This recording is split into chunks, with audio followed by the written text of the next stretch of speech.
spotlighting the stories that shape economies, inspire entrepreneurs, and fuel progress. Covering business, finance, technology, energy, and many more, SOUQ News provides a daily deep dive into the stories that matter, interviews with industry titans, and analysis that empowers your understanding of economic landscape. Join us daily as we dissect, discuss, and deliver the most relevant and factual news on business and the economy. SOUQ News is your trusted guide, empowering you with the knowledge to make informed decisions.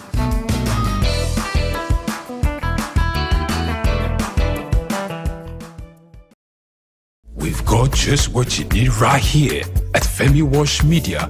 Call it the Midas Touch, and you wouldn't be wrong. Let us record, produce, mix, and master your audio like nobody does.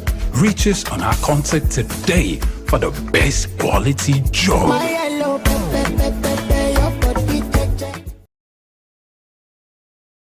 The heart of sub-Saharan Africa, where commerce meets progress. Welcome to SOUQ News, your source for business, economy, and development insight that drive nations forward.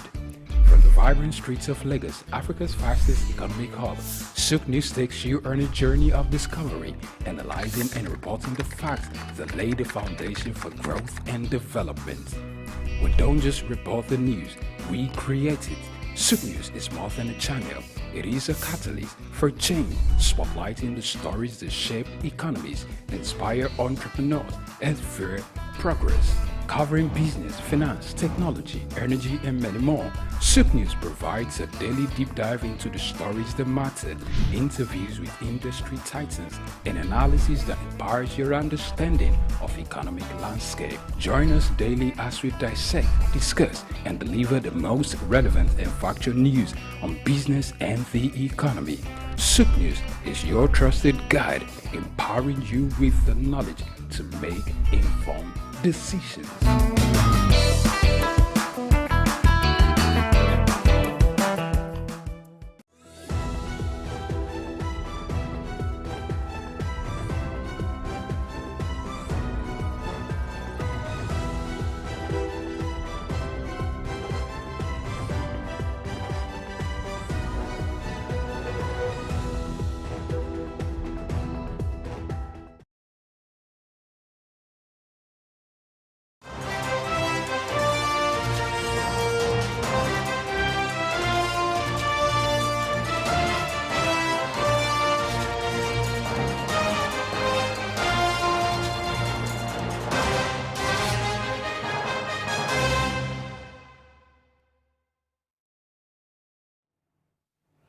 It's time for News Hour on SOUQ News Television, but first we'll bring you the headlines.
A warm welcome to you this afternoon on News Hour, reaching you live from our studio, a home for developmental news from Nigeria and beyond. I am Grace Komalafe. We begin a story from Nigeria. The Nigerian government have partnered with the U.S. Cybersecurity Institute, Lab 4, and the National Talent Export Program, NATEP, to boost Nigeria's business progress sector. The Minister of Industry, Trade and Investment, Doris Anite, revealed that the collaboration aims to generate 50,000 jobs over the next 3 years, covering roles such as telesales, customer service, virtual administrative assistance, and tech cybersecurity positions. This initiative is poised to inject up to $1.2 billion annually into the Nigerian economy, significantly contributing to its growth and development. The minister also stressed the economic impact of these jobs, emphasizing the potential annual injection of $1.2 billion into the economy through remuneration and additional support for developing the BPO ecosystem. The collaboration reflects Nigeria's commitment to becoming a leading global hub for service exports and talent acquisition, positioning the country as an attractive destination for high-quality talent and service-oriented industries. Meta's President of Global Affairs, Sir Nick Clegg, have disclosed plans for Nigerians to start earning income through Instagram, with a new feature set to launch in June 2024. This initiative revealed during a delegation meeting with President Bola Ahmed Tinubu in Abuja, aimed at emphasizing empowering indigenous content creators, reflect Meta's commitment to providing opportunities for economic empowerment through its platform. Sir Clegg expressed appreciation for the President's facilitation of a Meta-backed deep-sea cable landing in Nigeria, expected to enhance connectivity across Africa by the fourth quarter of 2025, potentially boosting the continent's economy by $37 billion. While responding, President Tinubu reiterated Nigeria's dedication to becoming a leader in information and communications technology (ICT), emphasizing government initiatives to invest in digital technology, support small businesses, and prepare youth for the digital economy through various programs. Meanwhile, Nigeria's Minister of Steel Development, Prince Shuaib Abubakar Audu, has emphasized the need for a specialized funding mechanism to drive essential policies and programs aimed at revitalizing the dormant steel ministry, thereby propelling the country towards industrialization. Prince Audu highlighted the inefficiency of relying solely on customary budget releases, which often experience significant delays and hindering progress in the steel sector. He proposed the establishment of a Steel Sector Development Fund similar to the Solid Minerals Development Fund, SMDF, for the Ministry of Solid Minerals Department, to expedite efforts in rejuvenating the steel industry and advancing its development agenda. The recent reinforcement of surveillance measures by the Central Bank of Nigeria, CBN, to detect financial infractions and enforce regulatory compliance within the banks is a significant stride forward. This development is welcomed not only by regulatory bodies but also by bank customers who have long hoped for increased scrutiny to address prevailing issues of customer exploitation within the sector. Bayo Olaoye has the report. Bank customers are appalled at the sundry unfair charges by banks, which add to their economic woes. Strangely also, while the real sector suffers distress, banks are posting robust profits. Though people don't wish that banks should be distressed, they consider it ridiculous that local banks failed in their primary responsibility of lending to businesses and individuals, but instead are comfortable with imposing sundry charges and levies from customers for no services. That perhaps explains why the banks are enjoying robust health and returning huge profits, while the economy they are supposed to service struggles in distress. This reporter feels that the Apex Bank should use a big broom to scrutinize the bank's financial statements and audit reports. According to the Economic and Financial Crime Commission, EFCC, more than 70% of crimes in the financial sector are perpetrated through banks. The central bank, therefore, needs to collaborate with the EFCC to unearth the culprits who are within the banks That finding by the Commission appears to have been confirmed by the Financial Institution Trading Center (FICT) report that banks in Nigeria experienced a huge surge in fraud incidents, with 24,202 cases reported in the first half of 2023. The FITC report said losses incurred increased by 276.98% in the second quarter of 2023, amounting to a whopping 9.75 billion naira. The frauds include point-of-sale fraud, computer web fraud, mobile fraud, among others. It is also highlighted that while staff involvement in fraud increased by 22.2%, outsider involvement decreased by 6.5%. The CBN should therefore demand precautionary measures from banks to forestall insider frauds, especially as the consequences of bank failure reverberates beyond the concerned banks. The auditing of the financial reports of banks should also expose their financial wellness. One of the causes of the failure of banks is the abuse known as insider dealing, a common practice among bank management who give unsecured loan facilities to themselves and their cronies. Considering the interdependence on banks, such exposure usually affects other banks, causing systemic shocks. The CBN, therefore, should be seen as thorough, but shouldn't delay banks from reporting to other regulatory bodies. While submitting to external regulations, the banks should also introspect and mend their unsavory ways. For instance, people do not appreciate why banks should charge those who transfer monies from their account while the receiving account is also charged. These challenges scare some customers from putting their monies in banks, and the result is increase in unbanked Nigerians. Those who see the sundry charges as cheating keep their monies in unsafe places with all the risks associated with it. The small-time banking public feel outraged that the small monies in their accounts are creamed off through these charges over time. These are unacceptable banking practices, which the CBN should charge the banks to stop in the overall interest of the nation's economy. Members of the public also urge the CBN to exercise its regulatory functions diligently and punish banks which engage in sundry malpractices. Bayo Olaoye, SOUQ News. And now, Naira has surged to 1,382 Naira per dollar yesterday, marking a gain compared to the previous day's 1,536.83 Naira, according to the Nigerian Autonomous Foreign Exchange Market, NAFEM, reflecting a notable turnaround for the local currency. The uptick follows the Central Bank of Nigeria's CBN announcement that it cleared $7 billion in valid foreign exchange claims, bolstering the country's forex reserves. According to Acting Director of Corporate Communications, Hakama Sidi Ali, affirmed that the CBN's commitment to resolving outstanding forex transactions and stabilizing the exchange rate is paramount. Amidst this development, the Naira also demonstrated stability in the parallel market, holding steady at 1,500 Naira per dollar.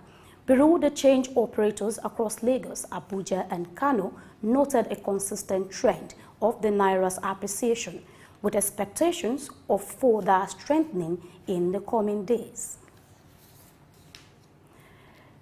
The Nigerian Governors Forum, NGF, has urged the National Minimum Wage Committee to consider current circumstances, individual state characteristics, and their impact on government and private sector employers' ability to pay when determining the minimum wage, with labor unions citing the unsustainable nature of the existing 30,000 Naira minimum wage due to the high inflation rate of 29.9%.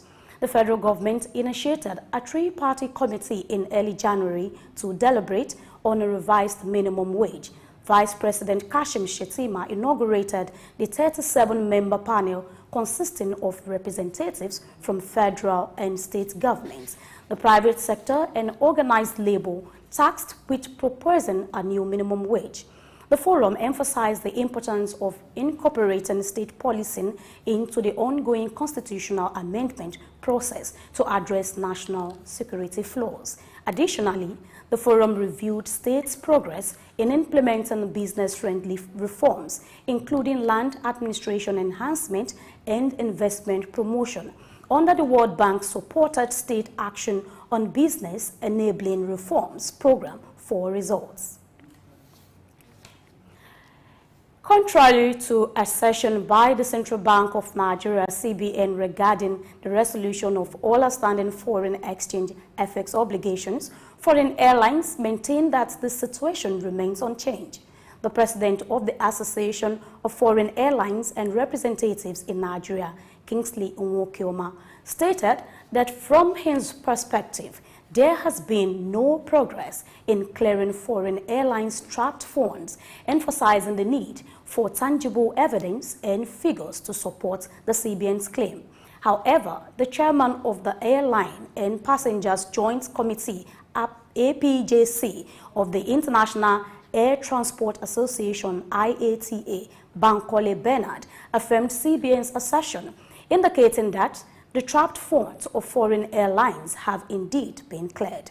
Bernard explained that airlines have been offered the option to access their fund through banks at the rate of the import and export window, but have declined due to the disparity between this rate and the rate at which they sold tickets.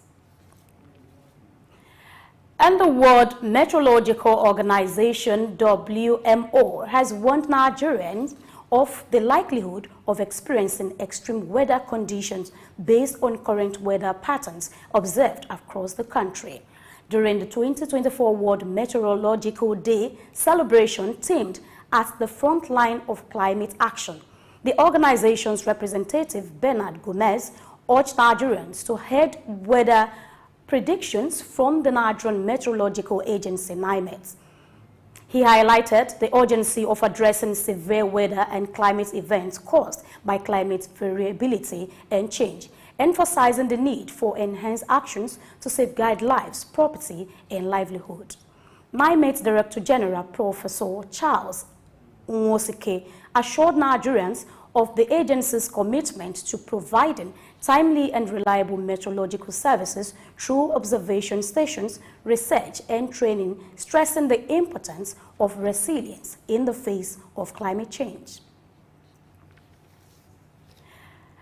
And now, NAFDAC has intensified its effort against illicit alcohol production with a recent crackdown uncovering a clandestine facility at the Trade Fair Complex in Lagos State.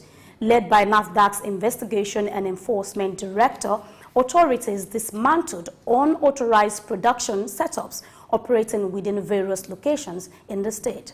During the enforcement operation, the team seized a significant amount of incriminating evidence, including mini plastic mixing tanks, improvised filters, cartons of empty bottles with intact labels, corked packaging materials, and various already manufactured and packaged alcoholic beverages. The operation resulted in the confiscation of over 3,452 cartons of both empty and filled bottles, valued at over 250 million naira. NAFDAC urged the public to remain vigilant and report any suspicious activities to the nearest NAFDAC office or through email and dedicated hotlines. And now we take a break and return to some foreign stories. Please stay. We'll be right back.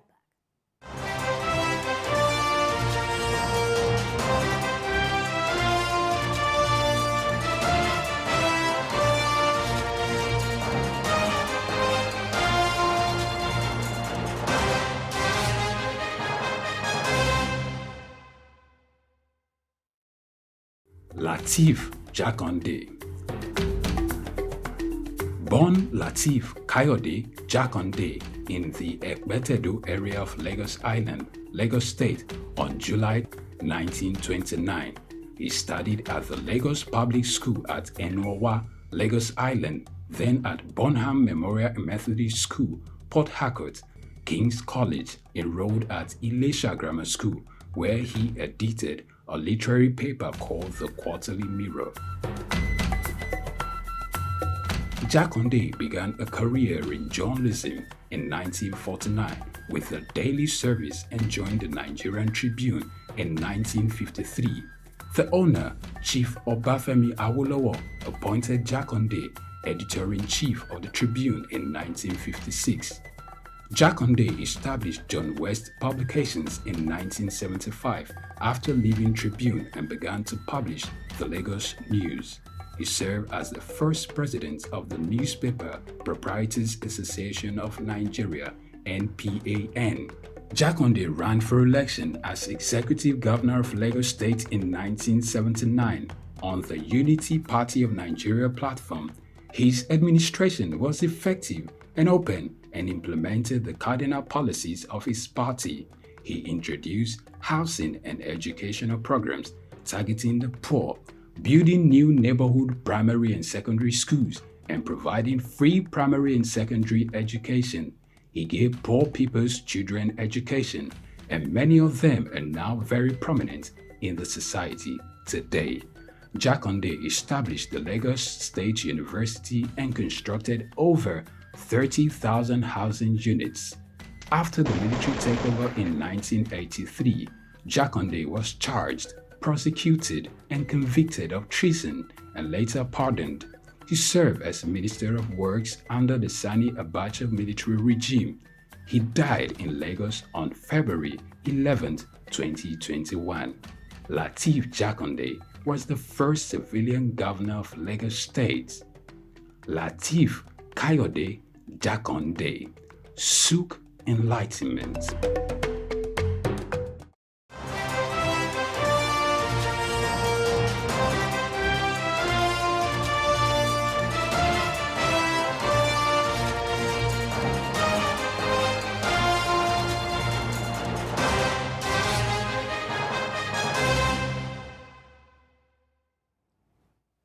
Welcome back.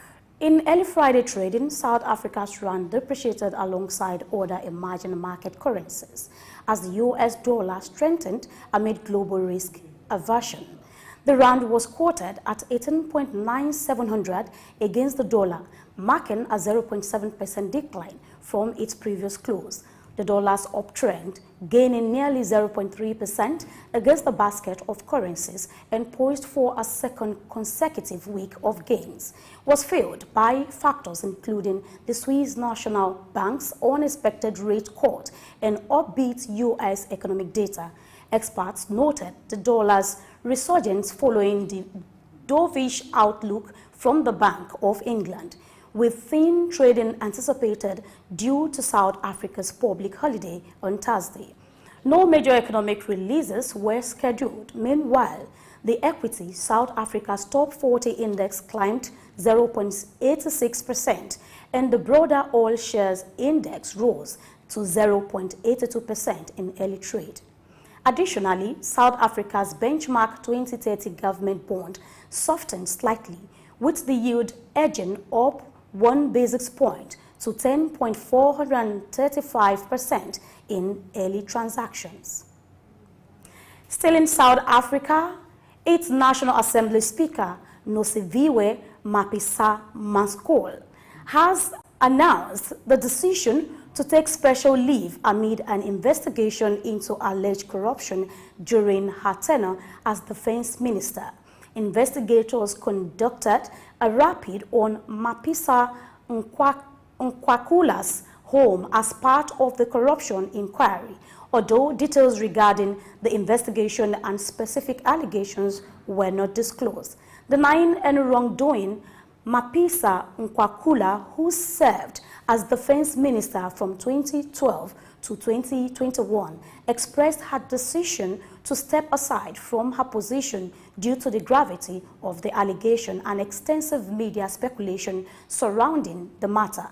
Allegations reported by South Africa's state-owned broadcaster SABC suggest that the former minister is suspected of accepting millions of rands in cash bribes from a former military contractor during her tenure as defense minister. Egypt has implemented increases in fuel prices across various products, as reported in the official gazette, fulfilling a commitment made to the International Monetary Fund, IMF, as part of a $3 billion financial support agreement established over years ago. Despite initial promises to align domestic fuel prices with international energy markets and compensate for previous delays in price adjustment, Egypt had only raised prices once in March 2023, leading to the suspension of the agreement due to unmet commitments. However, with the recent expansion of the financial support agreement to $8 billion, Egypt aims to address economic shocks caused by the conflict, like the war in Gaza, by renewing its commitment to reform measures, including currency devaluation. The Quarterly Pricing Committee, as cited by the official gazette, raised petrol prices by $0.02 per litre, with diesel and butane cooking gas prices also seeing significant hikes. IMF has urged that subsidized petrol prices primarily benefit the wealthy, affecting inflation, which reached record levels in 2023 at 33.7%. And now, Turkey's central bank unexpectedly raised interest rates by 500 basis points to 50%, citing a worsening inflation outlook. The move, seen as a bid to assert independence ahead of the local elections, aims to tackle inflation nearly 70%.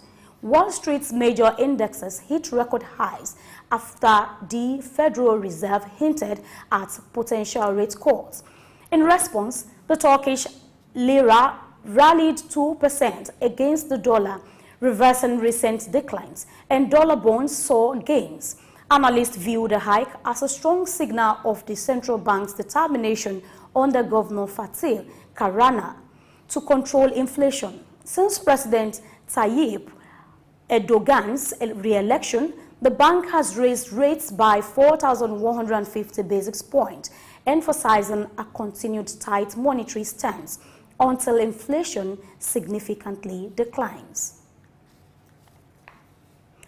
And away from that, a unit of international holdings company IHC AD, Abu Dhabi's leading firm, is reportedly eyeing the acquisition of Zambia's Lubambe copper mine, despite a prior agreement with China's JHCX Mining. International Resources Holdings has expressed interest in bidding for EMR Capital's 80% stake in the Lubambe project, complicating the ongoing sale process. The potential acquisition by IHC highlights Middle Eastern investors' growing interest in securing critical metal supplies in Africa amidst competition with Chinese firms.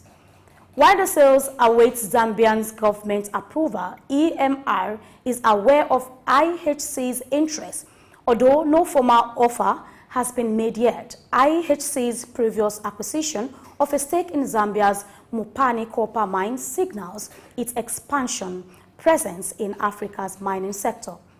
EMR seeks to divest from Lubambe due to project delays caused by COVID-19, while also selling a portion of its stake in the adjacent Mingomba copper project to Cobalt Metals. It's World Water Day, and in commemoration of this day, Praise Matthias brings you a report.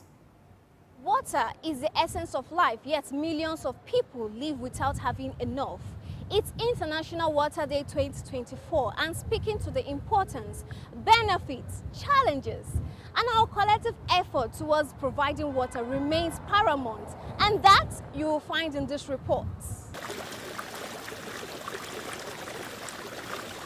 Water, the essence of life itself, is a substance that holds simplicity despite its huge importance and presence.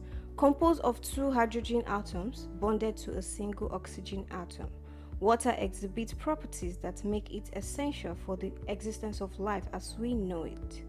Its cohesive and adhesive nature allows it to form droplets and flow freely, shaping landscape and sustaining ecosystems.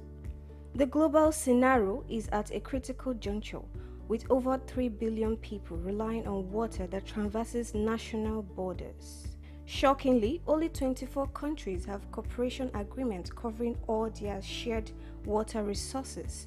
As climate change intensifies and population grow, a pressing need arises for countries to unite in safeguarding and conserving these invaluable resources. World Water Day 2024, with its theme, Leveraging Water for Peace, underscores the urgency of global cooperation to address the water crisis and achieve Sustainable Development Goal 6, Water and Sanitation for All by 2030. This year's theme pushes for action that could lead to harmony, prosperity, and resilience to shared challenges, as water holds the power to either promote peace or incite conflict, especially when it's scarce, polluted, or unequally distributed among communities and nations. The United Nations aimed to raise awareness about the significance of fresh water, and this day traces its origin back to 1992, coinciding with the United Nations Conference on Environment and Development in Rio de Janeiro. Since then, March 22nd has been declared World Water Day, focusing on the importance of fresh water. Despite 70% of the Earth's surface being covered with water, only a small percentage is sustainable for human consumption.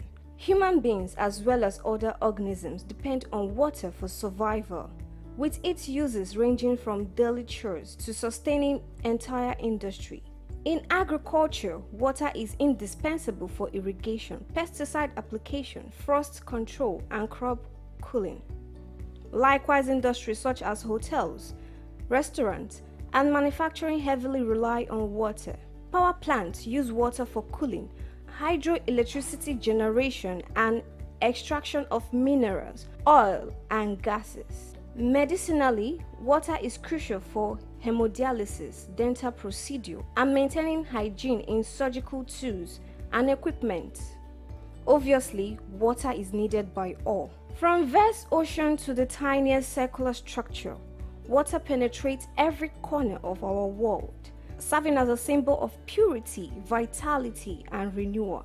World Water Day 2024 urges global unity in using water for peace, laying the groundwork for a more stable and prosperous future. Praise Matthias, SOUQ News. Thank you, Praise, for that report. Water, they say, is life.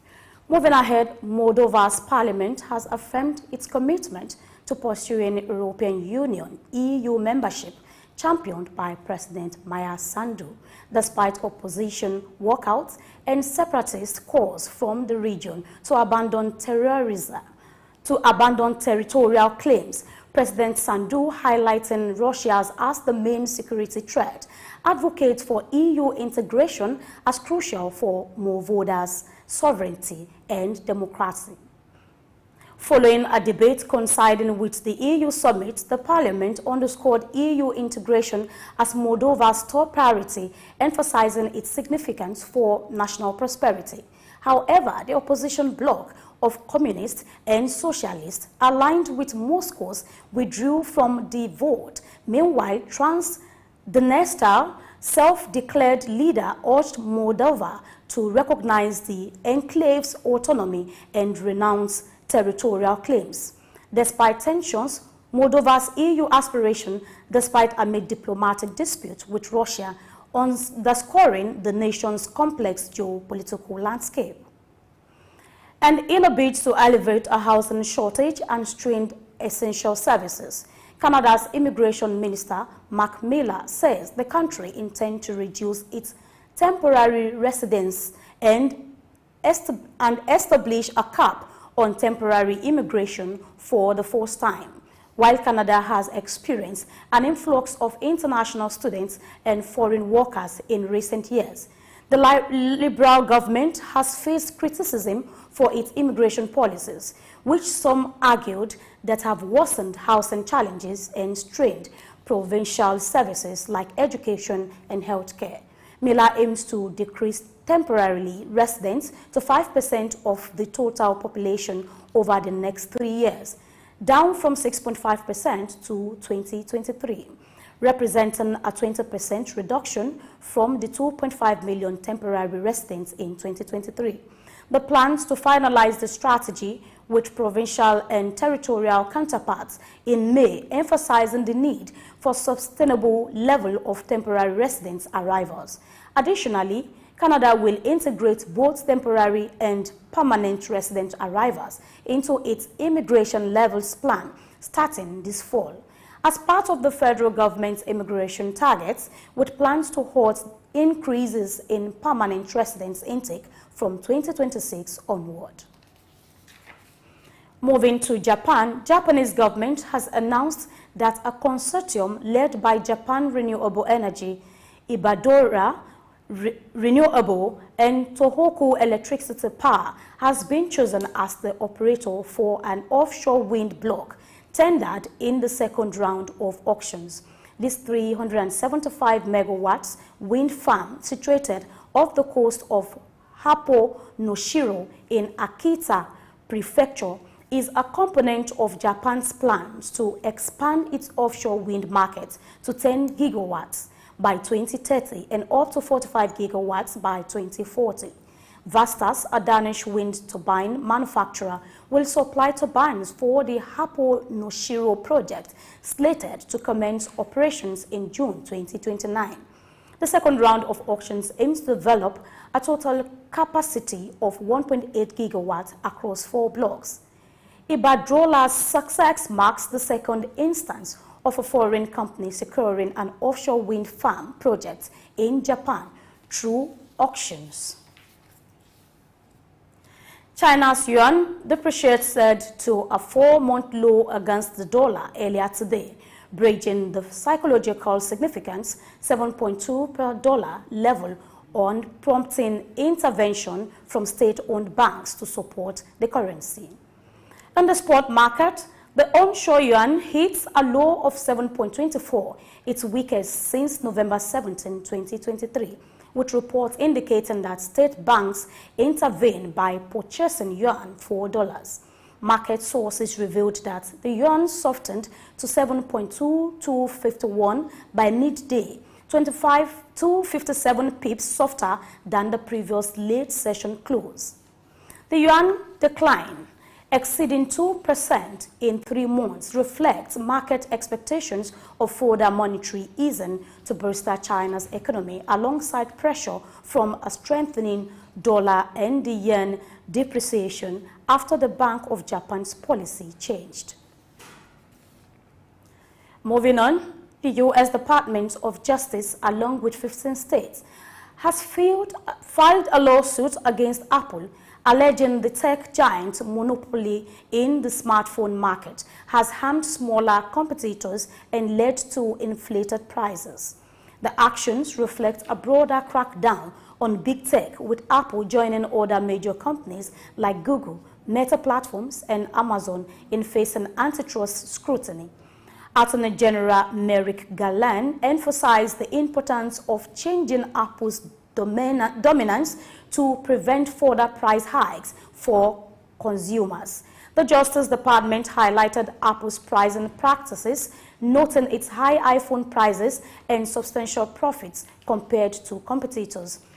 Seeking to disrupt Apple's business model, which revolves around controlling device functionality and pricing, the lawsuit aims to introduce more consumer choice in accessing hardware and software. Despite Apple's denial of the allegations, the lawsuit underscores ongoing efforts to enforce antitrust laws and promote fair competition in the tech industry. Moving away from the U.S., the proposed merger between Vodafone's UK branch and Hutchison's 3 UK units is poised for a prolonged 24-week in-depth investigation, as Britain's antitrust regulator expressed concerns about potential adverse effects on consumers. The $19 billion deal announced last year would reduce the number of mobile networks in Britain from 4 to 3, triggering scrutiny over its potential impact on competition and pricing dynamics. The Competition and Market Authority, CMA, has requested both companies to provide meaningful solutions within 5 working days to address concerns about potential price increase and decrease investment. These companies, while acknowledging the investigation, remains confident in the merger's benefits for competition, customers, and the country.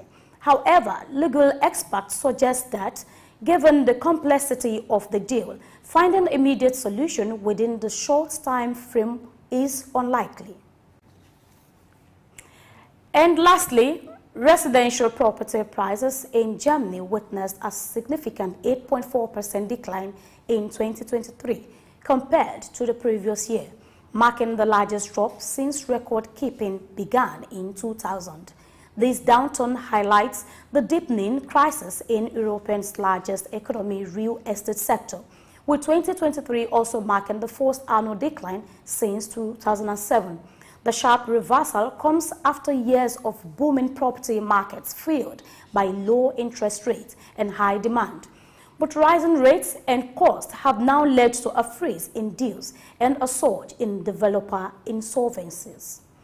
The fourth quarter saw a 7.1% decline in home prices compared to the previous year, marking the fifth consecutive quarter of declines, albeit at a slightly slower pace than the third quarter's 10.1% drop. And just before we go, we'll bring you our last report on the evolution of fashion by Orelua James. Fashion traced back to ancient times, where clothing served practical purposes and showcased societal hierarchies. In ancient civilizations like Egypt, Greece, and Rome, clothing became a symbol of status. The revival era marked a shift towards fashion as a form of self-expression and the Industrial Revolution, which made stylish clothing accessible to a broader audience. The 20th century witnessed a rapid evolution, democratizing fashion and impacting people of all ages through cultural movements and influencing designers. In today's digital age, the influence of fashion has expanded further, connecting with fashion events, social media influencers, and celebrity showcase as they keep on transforming the industry, making trends more accessible globally. Apologies for that, and we'll bring you this subsequently.